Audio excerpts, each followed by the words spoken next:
Hi everybody, happy Saturday. We're here at Dave's Garage at Dave's Garage 249, and let's see, today it is decided it's going to snow a little bit outside. Yesterday, thunderstorms.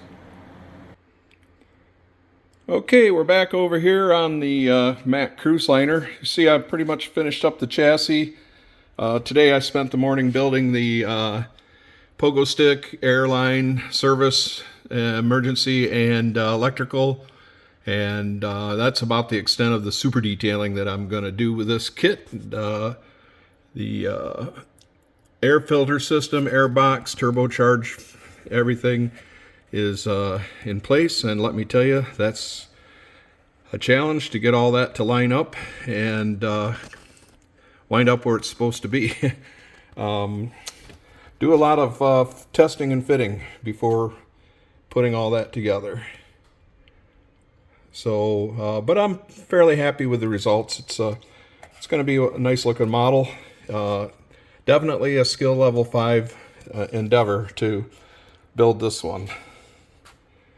I'll give you a look at the rear suspension. I didn't do a whole heck of a lot of detailing.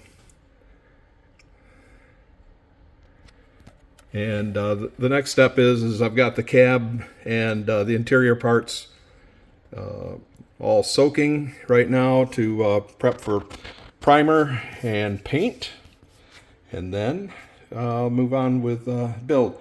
I was rummaging around. You know, I've talked about the old kits. I like to show old kit. This is, I think, is one of the best Lindberg kits that I ever ran across. B-58 Hustler. I think this is like 1/166 scale. This kit's probably made in the early 60s. Decal sheet still looks fairly usable. You open it up, and much to my surprise, very accurate, detailed model. Has 3 pilots. It has the motors, it has movable control surfaces, and it had retractable landing gear. So I remember building this one when I was about 10 or 11 years old, and it was turned out really nice. Over here is the instruction sheet, and this is of course what I liked was that they always gave you some history about the model, some of it classified, and they just guessed at the time, but pretty clear instructions, and they tell you how to avoid problems, which, like that AMT Mack Cruiseliner does not do.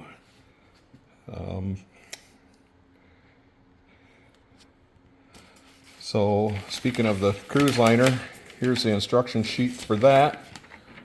And sorry about the camera movements. A lot of guesswork and a lot of pre-fit, and put smaller pieces together first.